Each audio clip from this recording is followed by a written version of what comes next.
Bueno, buenos días.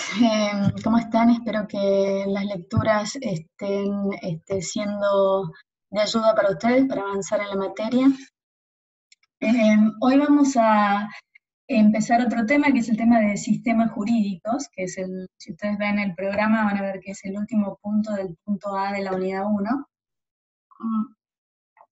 A este tema le vamos a dar un espacio especial porque es un tema que tiene alguna complejidad y entonces voy a tratar de ayudar a la comprensión del texto. Si bien el texto es corto, podría resultarles complejo, entonces acá estoy para tratar de ayudar en eso. En principio me parece que es importante recordar qué hemos hecho o qué hemos recorrido hasta ahora y qué cosas ya sabemos de esta materia, ¿no? Yo diría que una de las cosas que tenemos en claro para empezar es que ya sabemos que de lo que nos vamos a ocupar aquí durante este cuatrimestre es de aprender a leer el derecho. Para eso tenemos que aprender algunos conceptos básicos y cómo funcionan esos conceptos básicos en las leyes, en las normas jurídicas que nos interesan saber cómo leerlas.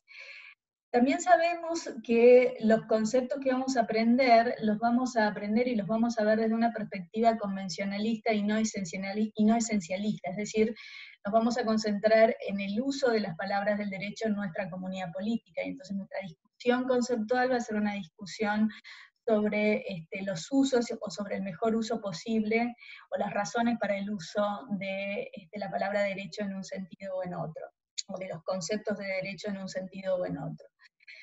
Ya sabemos también que para discutir sobre el concepto de derecho, por ejemplo, nos vamos a enfrentar a problemas que ya conocemos, de vaguedad, de ambigüedad y de carga emotiva de la palabra de derecho, ¿no? Y entonces estamos prevenidos respecto a esto. En cuanto al problema de la ambigüedad, nosotros distinguimos que el uso de la palabra derecho puede hacerse en un sentido subjetivo, en un sentido objetivo o como disciplina, ¿no? Ahora bien, hoy vamos a concentrarnos en el uso de la palabra derecho en su sentido objetivo. Y cuando hablamos de esto, hablamos de usar la palabra derecho como refiriéndonos a un conjunto de normas o a un sistema de normas. Y en este sentido es que la idea de sistema jurídico es una idea importante porque es una idea que nos permite, en buena medida, nos permite identificar, ¿sí?, cuáles son las normas que pertenecen a, al conjunto de normas de un sistema jurídico. Por ejemplo, en general nos referimos a sistemas jurídicos estatales, ¿no? Hablamos del derecho argentino, del derecho español, del derecho cordobés, etc. Y cuando estamos usando la palabra derecho en este sentido, nos estamos refiriendo a un conjunto de elementos normativos fundamentalmente. Ahora bien, Nino va a tratar de caracterizar el concepto de derecho en sentido objetivo, es decir, de caracterizar el concepto de sistema jurídico. Y para tratar de caracterizar ese sistema, ese concepto de sistema jurídico, él va a tener una estrategia expositiva particular que a mí me interesaría decirles desde el comienzo de cómo lo veo. Entonces, al caracterizar el concepto de derecho en sentido objetivo, ¿sí?, lo que va a hacer es darnos cuáles son los rasgos definitorios de un sistema jurídico, ¿no? Pero al darnos cuáles son los rasgos definitorios de un sistema jurídico, que lo adelanto desde este momento, son que es un sistema jurídico, es un sistema normativo, coactivo e institucionalizado, pero él nos va a decir que de estos tres elementos que caracterizan al sistema jurídico, es decir, que sea un sistema normativo, que sea un sistema coactivo y que sea un sistema institucionalizado, los dos primeros son rasgos que un sistema jurídico comparte con muchos otros, con muchos otros temas normativos, como por ejemplo la moral, o las costumbres, o los usos sociales, etc. Son sistemas que también son normativos, que también en cierta medida son coactivos.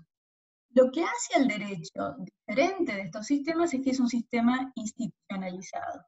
Entonces, lo que nos interesa a nosotros es entender claramente qué significa que un sistema jurídico es un sistema normativo, qué significa que es un sistema coactivo y qué significa que es un sistema institucionalizado. Sabiendo estas tres cosas, habremos definido el uso de la palabra derecho en nuestras comunidades políticas.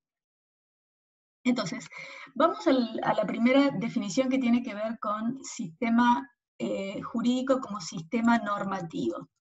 Ustedes fíjense que esta quizás sea la parte que más nos complique. Hoy estoy compartiendo cosas que no tengo que compartir. Ustedes imagínense que una primera idea de qué es un sistema normativo los va a hacer creer que un sistema normativo es un conjunto de normas, ¿no? Y en cierta medida lo es. En cierta medida un sistema normativo es un conjunto de normas, pero no es cualquier conjunto de normas, no es como una bolsa de normas, sino que para que sea un sistema normativo, esas normas tienen que relacionarse de alguna manera, o tienen que estar relacionadas de alguna manera que las hagan ser partes de una unidad. Para que las normas sean parte de una unidad, para que podamos identificar qué normas son parte de esta unidad y qué normas no lo son, o sea, cuál es una norma jurídica, por ejemplo, y cuál es una norma moral, cuál es una mera regla de costumbre y cuál es una regla jurídica, nosotros necesitamos establecer cierto tipo de relaciones particulares dentro de las normas jurídicas, o ciertas características particulares de las normas jurídicas. Lo primero que le dice Nino es que un sistema normativo es un sistema deductivo de enunciados. O sea que lo que compone un sistema normativo son enunciados, ¿no? Enunciados como la frase, qué lindo día es hoy, ¿no? Eso es un enunciado. Las normas también son enunciados. Por ejemplo, si yo les digo, está prohibido fumar en clase, también estoy haciendo un enunciado. Pero las normas son enunciados diferentes a otros enunciados descriptivos como lindo día es hoy, o hoy es un lindo día, ¿no? Los sistemas normativos están formados tanto por enunciados que son normas como enunciados que no son normas. Ahora bien, para que un sistema de enunciados o un sistema deductivo de enunciados sea un sistema normativo, debe contener al menos una norma. Esta es, digamos, la clave que les está dando Nino con respecto a cómo definir un sistema normativo.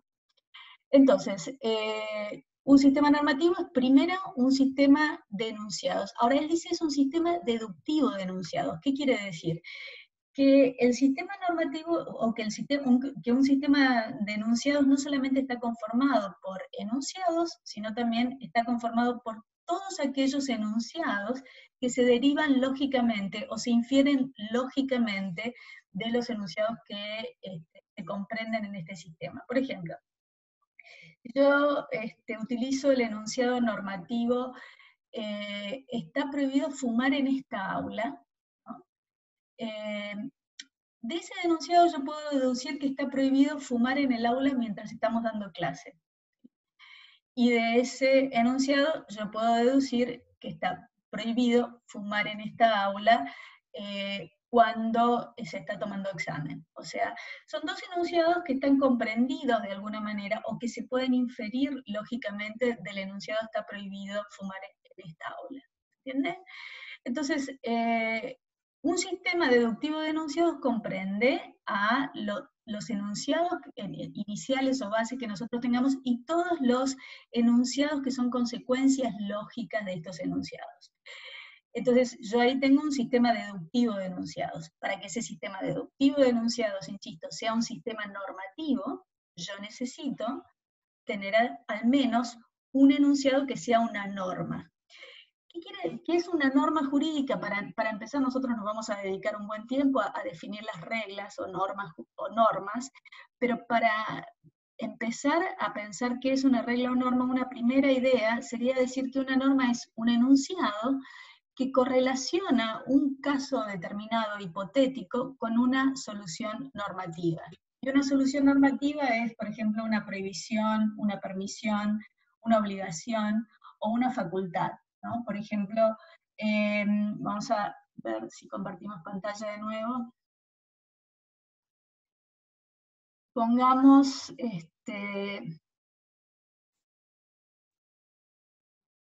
Supongamos que la siguiente norma, que ustedes la conocen, está prohibido salir de sus casas hasta el 26 de abril, ¿no? Esto es un enunciado normativo. ¿Por qué? Porque ustedes tienen un caso hipotético, que es el salir de sus casas hasta el 26 de abril, ¿no? Esta es una situación hipotética, un caso. Y en relación a este caso, este enunciado relaciona este caso con con lo que podemos llamar una consecuencia normativa, y esta consecuencia normativa es que está prohibido, ¿sí? Yo puedo decir, queda facultada la policía para detener a las personas que violen el aislamiento social. Ese es otro enunciado normativo. Fíjense que yo tengo un caso hipotético que es personas que violan el aislamiento social, ¿no? Las personas que violan el aislamiento social, y tengo el caso hipotético de la policía que se enfrenta a estas personas que violan el aislamiento social, y lo que hago es facultar, esta es una consecuencia normativa, de esas, faculto a la policía para que las detengan, ¿sí? Entonces, tengo el caso hipotético de personas que violan el aislamiento social y tengo una consecuencia normativa que es facultar a las policías para que las detengan. Eso es otro enunciado normativo. Para que un sistema deductivo de enunciados, ¿sí?, como lo definimos antes, o sea, un sistema que comprende a todas las consecuencias lógicas de esos enunciados, sea un sistema normativo, yo necesito que al menos uno de esos enunciados sea un enunciado normativo. El derecho, que es un sistema normativo, el derecho en sentido objetivo, que es un sistema normativo, tiene una gran cantidad de enunciados normativos, por supuesto, tiene una gran cantidad de reglas y de normas, ¿no? Ahora bien, también tiene enunciados que no son normativos. Tiene enunciados que, por ejemplo, lo que hacen es describir o definir conceptos. Por ejemplo, hay un enunciado en el Código Penal que dice, se tendrá por funcionario público aquel empleado del Estado que esté facultado para bla, bla, bla, bla, bla, bla, bla. Este no es un enunciado normativo en el sentido estricto, es decir, no está relacionando un caso con una consecuencia normativa. Lo que está haciendo es proveyéndonos una definición de funcionario público, por ejemplo, ¿no? Si, por ejemplo, la norma de aislamiento social dijera, se tendrá por aislamiento social, o se tendrá, o se entiende que se viola el aislamiento social cuando usted sale de su casa a las 10 de la noche. Este es otro enunciado descriptivo que está dentro de las normas, pero que no necesariamente es una regla, ¿no? Sin embargo, es funcional a las reglas, porque después yo puedo decir, está prohibido violar el aislamiento social, y puedo decir, facultar a la policía para que los detengan si se viola el aislamiento social, o puedo decir, usted está obligado a mantenerse aislado socialmente. Pero para eso yo tengo otro enunciado dentro de mi sistema normativo, es decir, de mi sistema deductivo de enunciados, que es un enunciado que lo que hace es definir qué va a ser aislamiento social. Y luego yo utilizo la palabra aislamiento social, o la frase aislamiento social, para construir un enunciado normativo que nos obliga al aislamiento social. Entonces, de eso se trata un sistema normativo, de un sistema deductivo de enunciados en donde al menos un enunciado es una norma, ¿no? Ahora bien, la moral, la costumbre, la religión, tiene cosas similares. Ustedes van a ver que los 10 mandamientos le definen qué son los pecados, ¿no? Y una vez que definen qué son los pecados, la religión establece que está prohibido pecar, ¿no? Y si usted peca, tiene que ir si usted peca, está facultado el cura para imponerles sanciones, llamémosle, pero del tipo vaya a recitar tantos Padre Nuestros, etcétera, etcétera, etcétera.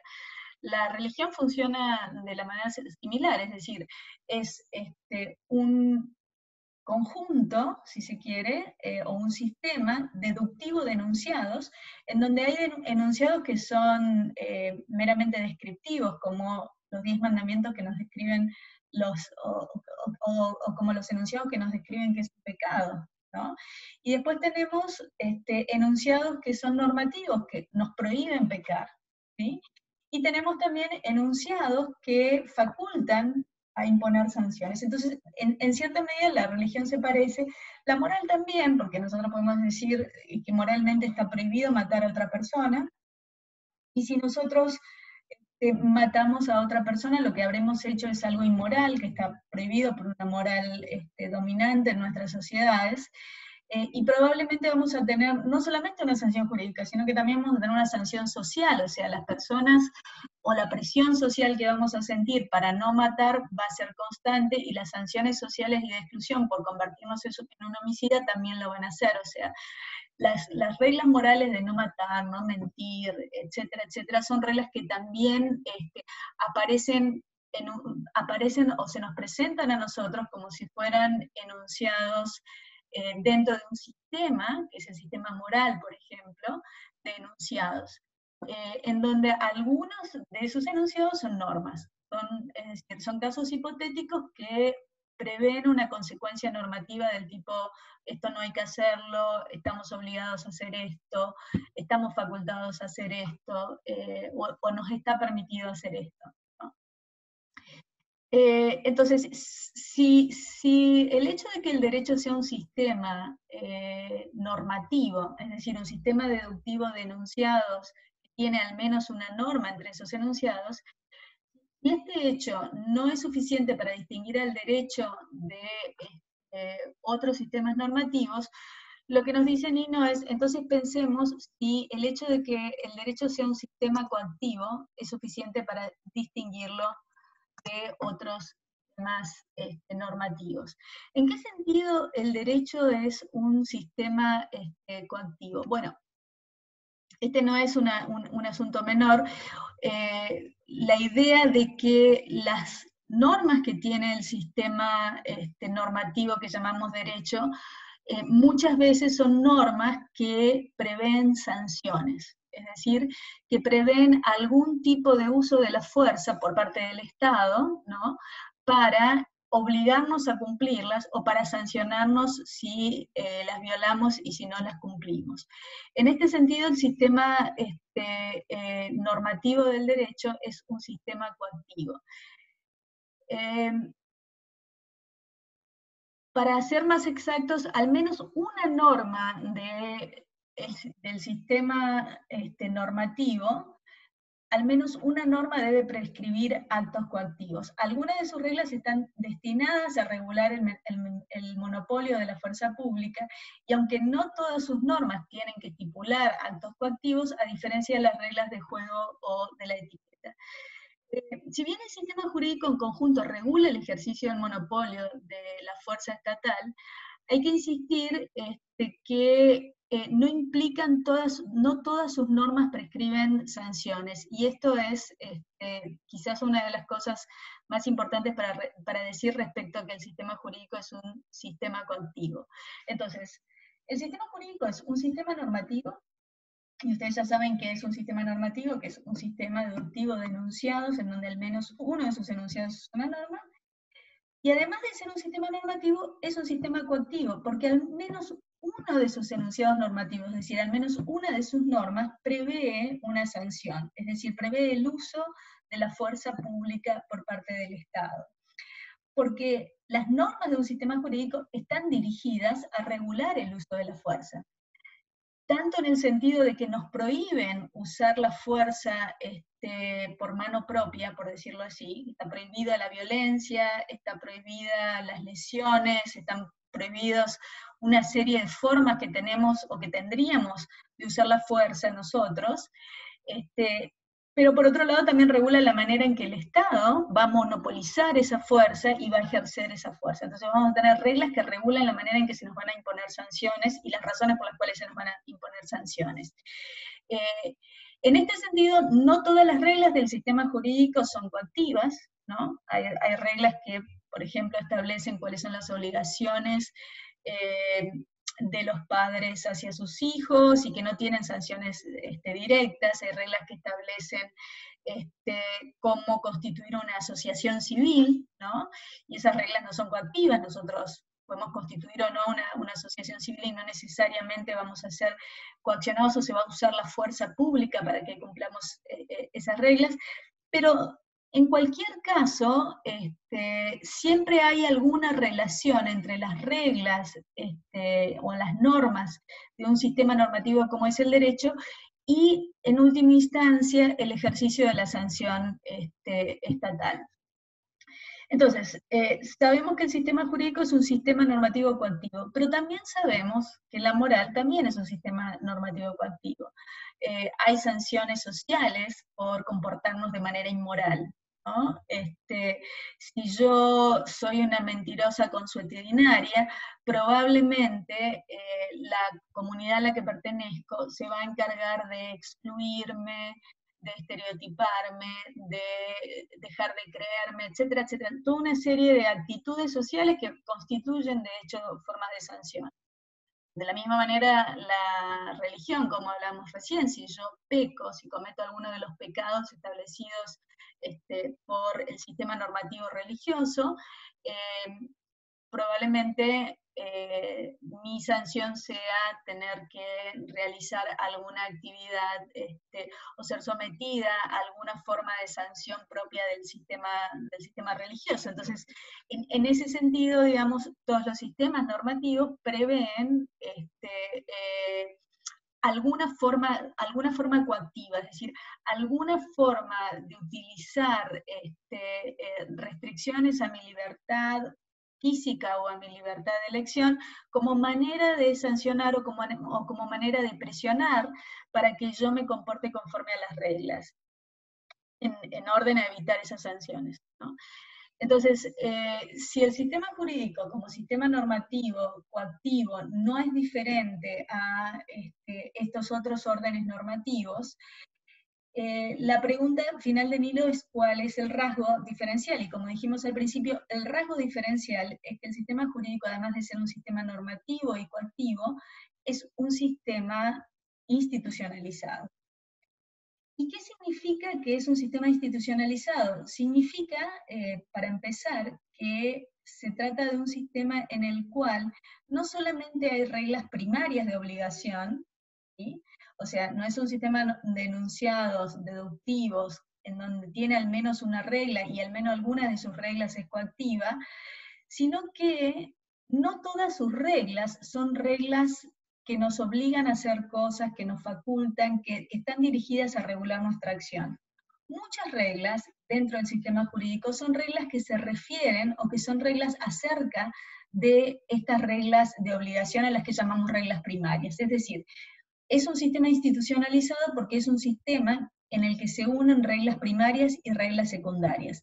Reglas que nos dicen qué hacer, que nos permiten, que nos obligan, que nos facultan, reglas que están dirigidas a la acción humana, y por otro lado tenemos reglas secundarias que se refieren a estas reglas primarias, es decir, que nos dicen cómo vamos a crear estas reglas primarias, que nos dicen quiénes van a ser los que van a decidir qué dicen esas reglas en los casos concretos, que van a resolver cómo aplicar esas reglas en los casos concretos, y que nos dan los criterios para decir qué reglas son las que forman este sistema jurídico y qué reglas no forman este sistema jurídico. Vamos a tratar de explicarlo de una manera más detallada, porque este es el tema central que nos interesa aquí. Vamos a decir entonces que Un sistema institucionalizado es un sistema que supone la unión de reglas primarias y reglas secundarias. ¿Qué son las reglas primarias? Las reglas primarias son las reglas que rigen tipos de organizaciones sociales que podríamos llamar primitivas en algún sentido. Una organización primitiva es una organización que todavía no tiene un sistema jurídico desarrollado, ¿no? Y que tiene algunas normas de relación y de conducta. Imagínense una comunidad primitiva de dimensiones muy pequeñas y muy cohesionadas, sin embargo, en donde la comunidad sobrevive porque adhieren a ciertas reglas, como por ejemplo la de no matarse entre ellos, no engañarse, cumplir las promesas, etcétera, que son reglas de relación que funcionan porque la mayoría de la comunidad, que es una comunidad pequeña, adhiere a esas reglas, las cumple, las obedece y ejerce una presión social mayoritaria para que esas reglas se cumplan. Y lo hace de manera conjunta. No tienen instituciones que las aplican, no tienen jueces, no tienen legisladores que crean esas reglas. Son reglas que se van formando con el tiempo, o sea que al principio fueron como conductas aisladas, luego se transformaron en hábitos y en un momento se convirtieron en una obligación y todos los perciben como una obligación y se comportan de esa manera. Son reglas que son básicamente reglas de conducta, las llamamos reglas de conducta, las llamamos reglas de obligación. Básicamente están dirigidas a regular la conducta y las relaciones entre las personas, ¿no? Ahora bien, ¿qué problemas pueden ocurrir en esta comunidad una vez que esta comunidad va creciendo, ¿no? Bueno, uno de los primeros problemas, imagínense que a esta comunidad le llega el coronavirus, ¿no? Y tiene que tomar decisiones preventivas para que esta comunidad pueda avanzar. Esta comunidad no tiene órganos o personas que tengan el rol oficial de dictar las reglas, va a tener problemas para establecer cuáles van a ser sus reglas de relación preventivas, como por ejemplo si quisieran establecer algún tipo de aislamiento social, entre ellos para prevenir el contagio. No van a poder porque tienen un problema de que son básicamente comunidades estáticas, ¿no? Una comunidad que solamente tiene reglas primarias es una comunidad estática, que tiene problemas para cambiar sus reglas. Las reglas ahí solo cambian con el tiempo, es decir, cuando empiezan a dejar de usarse, en un momento dado dejan de ser reglas, o cuando empiezan a tener nuevos hábitos, entonces empiezan a tener nuevas reglas, pero no tienen sistemas para cambiar. El problema de que son comunidades estáticas es un problema serio, porque no tienen posibilidades de deliberadamente crear reglas. Tienen una urgencia como el coronavirus y no pueden crear las reglas necesarias de coordinación social para permitir afrontar de manera comunitaria el coronavirus. Entonces, la cuestión del problema de que son comunidades estáticas es uno de los problemas que se atiende a través de las reglas secundarias. ¿Qué reglas secundarias atienden a este problema? Las que llamamos reglas de cambio. Las reglas de cambio son reglas secundarias, entonces vamos a ver acá las reglas secundarias. Las reglas secundarias, tenemos primero las reglas de cambio, ¿no? Que atienden al problema de la creación del derecho, la creación de reglas. Y las reglas de cambio son reglas que se refieren a las reglas primarias en el sentido de que nos dan los elementos que necesitamos para poder cambiar las reglas, y para poder derogar reglas que ya no sirven o para poder establecer nuevas reglas. ¿Y qué hacen estas reglas de cambio? Fundamentalmente facultan o dan potestades a personas o a órganos para que puedan decidir el cambio de las reglas, para que puedan crear o lo que llamamos técnicamente en el derecho derogar normas existentes. Estas facultades o estas potestades son reglas, las reglas de cambio son reglas que facultan o dan potestades para cambiar el derecho, o para lo que conocemos habitualmente como legislar, ¿no? Son reglas para la legislación. Entonces, una cosa muy importante es tener en cuenta que si yo no tuviera reglas de cambio, tendría básicamente una comunidad estática, tendría un sistema jurídico estático que no podría cambiar sino a través de largos procesos del tiempo y de cambio de hábitos, etc. A través de las reglas de cambio, yo lo que hago es facultar a algunas personas y a algunos órganos para que puedan cambiar este derecho. Entonces yo tengo una regla que dice, el Congreso de la Nación podrá dictar las leyes que serán obligatorias en toda la nación. Esa regla es una regla de cambio. Esa regla no es una regla primaria de obligación, no está tratando de regular nuestras conductas, no nos dice que está permitido y que está prohibido. Es una regla que faculta a un órgano para que pueda cambiar el derecho. ¿Sí? O sea, para que pueda cambiar las reglas del derecho. Ahora bien, se pueden facultar en general a oficiales públicos o a órganos públicos, como al Congreso, como al presidente, como al gobernador, para que puedan crear ciertas leyes o para que puedan derogar ciertas leyes.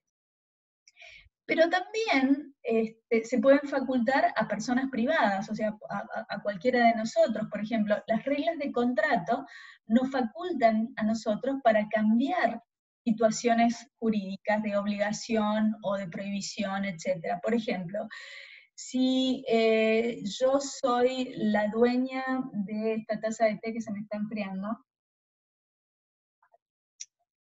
si yo soy dueña de esta taza de té y quiero venderla, hay reglas secundarias de cambio en el derecho, que son las reglas de contrato, que establecen de qué manera yo puedo transmitir la propiedad de esta taza de la que soy dueña.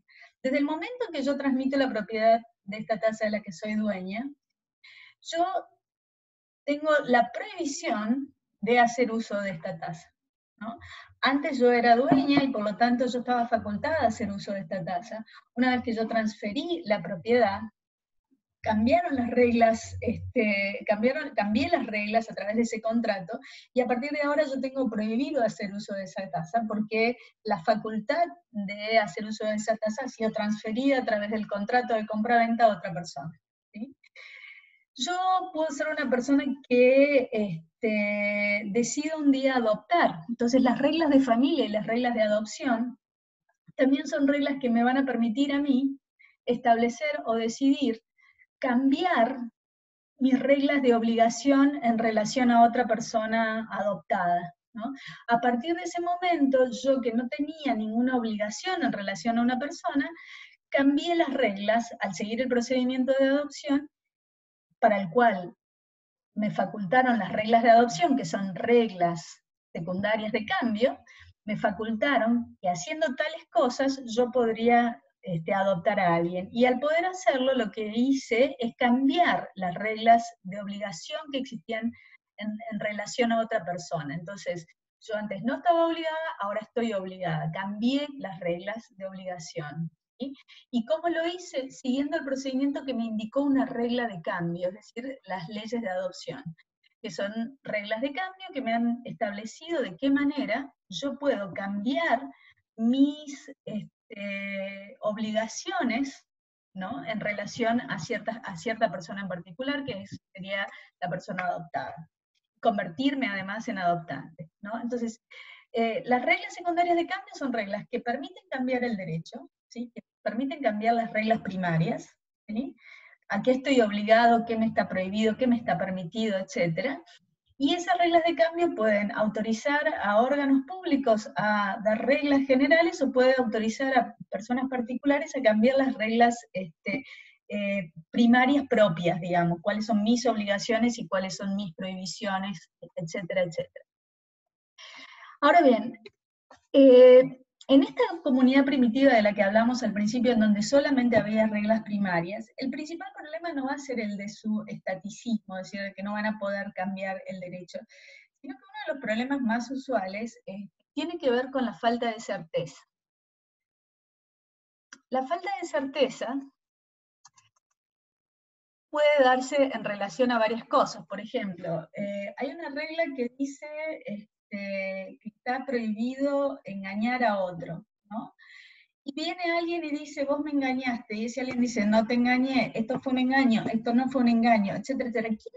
¿Quién puede determinar, cómo se puede llegar a la certeza de que en un caso particular se produjo la violación de la regla. El problema de que no haya personas que puedan juzgar ese caso como un caso que significa o no la violación de una regla es un problema de falta de certeza que genera conflictos, que a la larga genera conflictos. Por otro lado, aunque estuviéramos todos de acuerdo que en este caso en particular ha habido un engaño, es decir, una violación de la regla de que no se debe engañar, sin embargo, en una comunidad primitiva que no tiene órganos que monopolizan el uso de la fuerza, lo que suele ocurrir habitualmente es que cuesta coordinar la presión social comunitaria para asegurar el cumplimiento de las reglas. De tal manera que el aseguramiento del cumplimiento de las reglas se vuelve o puede volverse ineficiente a lo largo del tiempo, porque la comunidad no está todo el tiempo atenta de perseguir a cada uno de los violadores de las reglas. Entonces, este problema de la falta de certeza y de lo que podríamos llamar también falta de eficacia de las reglas, que se puede ir dando con el tiempo a medida que la sociedad se va agrandando, va a ser atendido por reglas secundarias que llamamos reglas de adjudicación. Las reglas de adjudicación, otra vez, como no son reglas primarias, no nos dicen qué tenemos que hacer, qué no tenemos que hacer, qué está prohibido, a qué estamos obligados, eso nos dicen las reglas primarias. Las reglas de adjudicación se refieren a las reglas primarias en el sentido de que lo que hacen es establecer con la certeza respecto a si una regla primaria ha sido violada o no en un caso concreto, ¿sí? Las reglas de adjudicación, que son reglas que establecen quiénes pueden tomar esa decisión, ¿sí? Quiénes toman la decisión de si en este caso concreto se violó o no se violó una regla primaria, ¿sí? Y que establecen quiénes van a hacer eso y que los facultan a hacer eso y que además de facultarlo a hacer eso le dan autoridad a su decisión para hacer eso, son reglas que también son conocidas como reglas jurisdiccionales, ¿no? Falta de, a ver, vamos a ver que esto está acá, tendríamos que subirlo un poquito. Decíamos que son conocidas también como reglas jurisdiccionales, porque lo que dan es la facultad o lo que generan es la potestad jurisdiccional. La potestad jurisdiccional es esto, la facultad de potestad jurisdiccional, es esto de poder decidir, ¿sí?, que una regla primaria ha sido violada o no ha sido violada, o cuál es la regla primaria aplicada en un caso concreto frente a un conflicto. Esta potestad jurisdiccional supone, por un lado, reglas secundarias de adjudicación que decidan quiénes van a ser los que pueden decidir esto, ¿no? En general los jueces, por ejemplo, son reglas que crean a los jueces, que definen quiénes van a ser jueces, ¿no? Estas reglas que definen quiénes van a ser jueces no son reglas primarias, porque no nos dicen qué hacer otra vez. Lo que están haciendo es definiendo quiénes van a ser los jueces. Por otro lado, definen de qué se trata la función jurisdiccional, es decir, definen qué potestades van a tener estos jueces, le dan competencia, decimos, o le dan la potestad a los jueces de decidir frente a ciertos casos. Y por otro lado, y esto es muy importante, establecen los procedimientos mediante los cuales los jueces o aquellos órganos o personas a quienes se les da la potestad jurisdiccional puedan ejercer esta potestad jurisdiccional, es decir, puedan decidir si las reglas primarias han sido violadas o no, o puedan decidir qué reglas primarias se aplican a una situación particular en los casos concretos. Ahora bien, otra vez, la potestad jurisdiccional es típica de los jueces. Nuestra Constitución establece, como lo vamos a ver en la unidad 3, establece que los jueces tienen esta potestad jurisdiccional de decidir los conflictos, y la Constitución establece también que van a haber procedimientos para la decisión de estos conflictos, ¿no? Sin embargo, no solamente los jueces ejercen potestades jurisdiccionales. Si ustedes tienen un conflicto y porque creen que la FIP le está cobrando un impuesto que ustedes no tienen que pagar, ¿sí?, la potestad primera para decidir si ese impuesto lo tienen que pagar o no, lo tiene un órgano de la FIP. Hay reglas secundarias de adjudicación dentro de la FIP que establecen que usted se puede quejar y que va a tener un procedimiento en donde se va a analizar su caso y se va a decidir si usted tiene razón o no, si tiene que pagar el impuesto o no, ¿no? Por supuesto que después si la FIP le contesta que no, ustedes podrán todavía ir hacia un juez, pero en principio hay ciertas potestades jurisdiccionales que no necesariamente son de los jueces, ¿no? Es decir, para decidir sobre ciertos conflictos y para decidir sobre la violación o no de una regla primaria que están de parte de los que están en otros organismos. Ustedes en particular, que van a trabajar mucho con el ANSES, probablemente, van a ver que el ANSES un día va a negarle la asignación universal a una persona con la que a la que ustedes están acompañando, a la que ustedes están asistiendo. Ustedes van a querer reclamar esto, y para reclamar que la negación es injusta porque esta persona no ha violado la regla primaria que determina que le deben sacar la asignación, ustedes tienen que ir ante un órgano de la misma ANSES a presentar ese reclamo y someterse a un procedimiento administrativo para presentar sus pruebas, sus razones, etcétera, y reclamar una decisión jurisdiccional del mismo órgano del ANSES, ¿no? Entonces, esta competencia o esta facultad que tiene este órgano del ANSES de decidir sobre el caso que ustedes le plantean, donde le dicen yo no violé o esta persona no violó la norma primaria de obligación por la cual me acaban de sacar la asignación, esta potestad es una potestad que ha sido concedida desde una regla secundaria de adjudicación, ¿sí? Entonces, cuando ustedes se preguntan ¿a dónde tengo que reclamar? Ustedes tienen que buscar la regla secundaria de adjudicación para ver qué órgano tiene la potestad para decidir si ustedes han violado o no han violado una regla primaria de la ley de asignaciones universales, que justifique o no justifique que la ANSES haya tomado la decisión de privarlos de esa asignación universal. Y por último, tenemos una tercera forma de regla secundaria, es decir, de reglas que se refieren a las reglas primarias, y que son las llamadas reglas de reconocimiento. Y estas son centrales, porque las reglas de reconocimiento lo que hacen es nos dan criterios de pertenencia, le decimos, criterios para identificar, ¿sí?, en qué medida una regla primaria pertenece o no pertenece al sistema jurídico del que somos parte, ¿no? Entonces, hay una regla en algún lugar, y si yo quiero saber si esa regla pertenece o no pertenece a ese sistema, yo necesito tener algún criterio para poder identificar a esa regla como parte de esta unidad de reglas que es el sistema jurídico argentino, por ejemplo. Ese criterio me lo dan lo que se llaman las reglas de reconocimiento, y las reglas de reconocimiento tienen, digamos, como característica central, digamos, que se refieren o especifican cuáles van a ser las características cuya posesión hacen que una regla sea considerada de manera afirmativa como parte del conjunto de reglas que regulan nuestra vida, ¿no?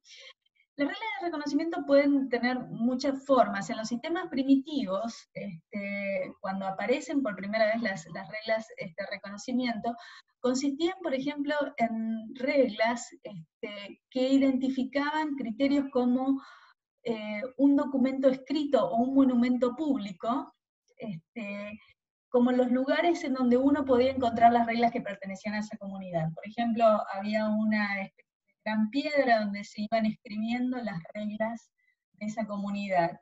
Entonces la regla de reconocimiento era la regla que establecía que toda regla que esté escrita dentro de esa piedra, o en la lista que estaba dentro de esa piedra, era una regla de esa comunidad.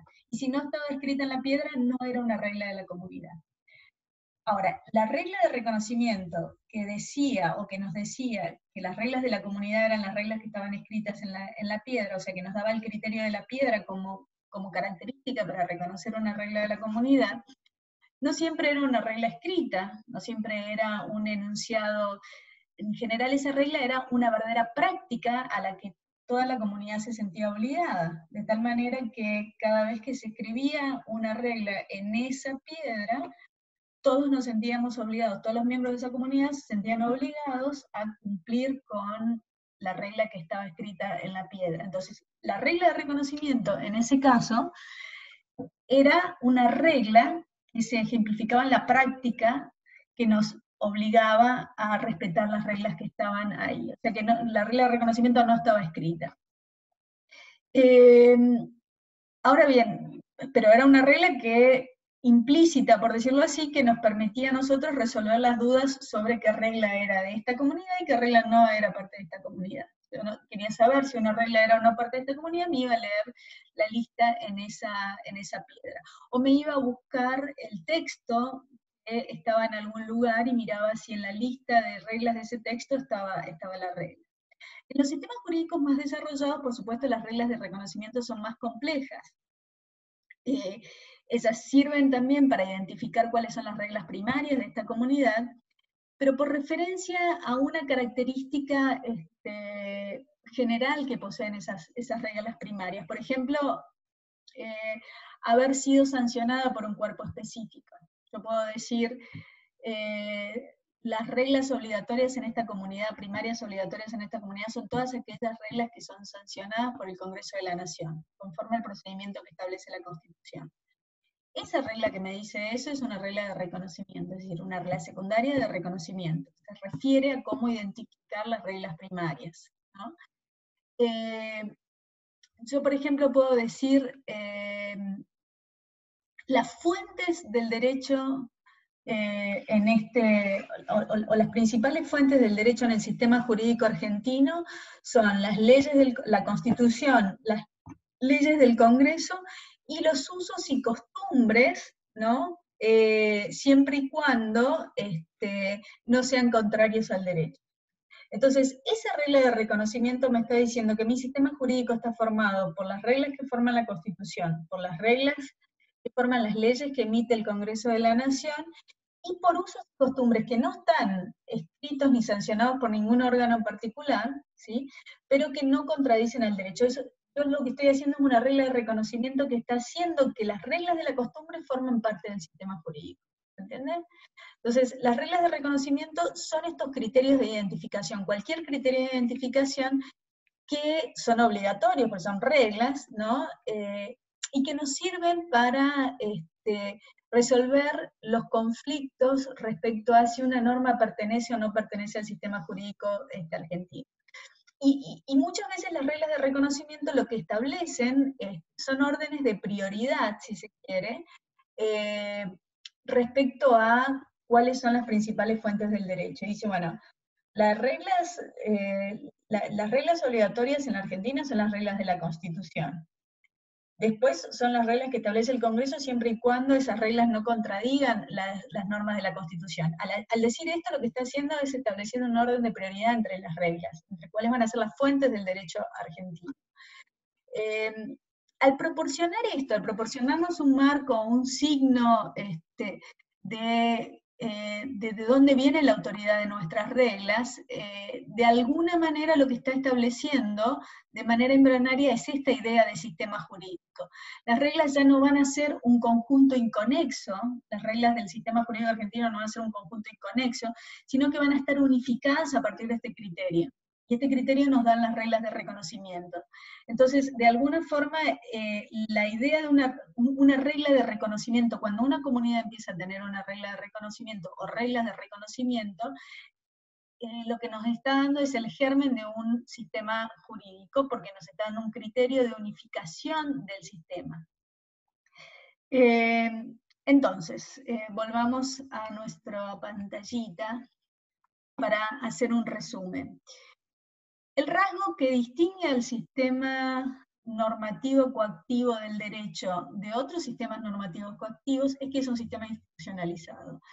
Y es un sistema institucionalizado porque supone la unión de reglas primarias y secundarias, ¿no? Cuando un sistema normativo coactivo solamente tiene reglas primarias, no es derecho en el sentido objetivo en el que nosotros lo estamos usando. Para que un sistema normativo coactivo de reglas primarias sea un sistema jurídico, necesita además tener reglas secundarias.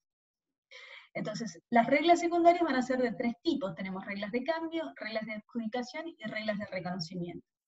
Las reglas de cambio son las reglas que tienen que ver con la legislación, es decir, con la posibilidad de cambiar el derecho, de crear nuevas reglas, de derogar viejas reglas, ¿no? Estas reglas de cambio lo que hacen es dar potestades a ciertas personas o a ciertos órganos para poder crear derecho o para poder derogar reglas, ¿no? Entonces, son reglas que se refieren a las reglas primarias, y que se refieren a las reglas primarias en el sentido de que nos dicen cómo, ¿sí? Facultan a algunos, nos dan procedimientos para cambiar el derecho, ¿no? Para legislar, ¿sí? Las reglas de adjudicación, que son también reglas secundarias, también se refieren a las reglas primarias, pero se refieren a otro problema distinto de las reglas primarias, se refieren al problema de la certeza y de la falta de eficacia de las reglas primarias. Lo que hacen las reglas de adjudicación es dar potestades y establecer procedimientos para poder tener certeza en relación a si una regla primaria se ha violado o no se ha violado. Es decir, le dan la autoridad a ciertos órganos, a ciertas personas, para que decidan si una regla primaria se ha violado o no. Establecen los procedimientos por el cual o por los cuales estas personas o estos órganos autorizados pueden tomar estas decisiones en relación a los casos concretos. Y además le dan autoridad de reglas a las decisiones de estas autoridades para decidir si se ha violado o no una regla primaria, o si se aplica o no se aplica una regla primaria a un caso concreto. ¿De acuerdo? La tercera regla secundaria o forma de regla secundaria es una regla de reconocimiento. Que no nos obliga a hacer nada, no nos prohíbe hacer nada, porque no es una regla primaria, sino una regla secundaria, sino que es una regla que se refiere a las reglas primarias para resolver otro problema de las reglas primarias, que es cómo identificar si esta regla primaria es parte o no es parte de un sistema, de nuestro sistema jurídico.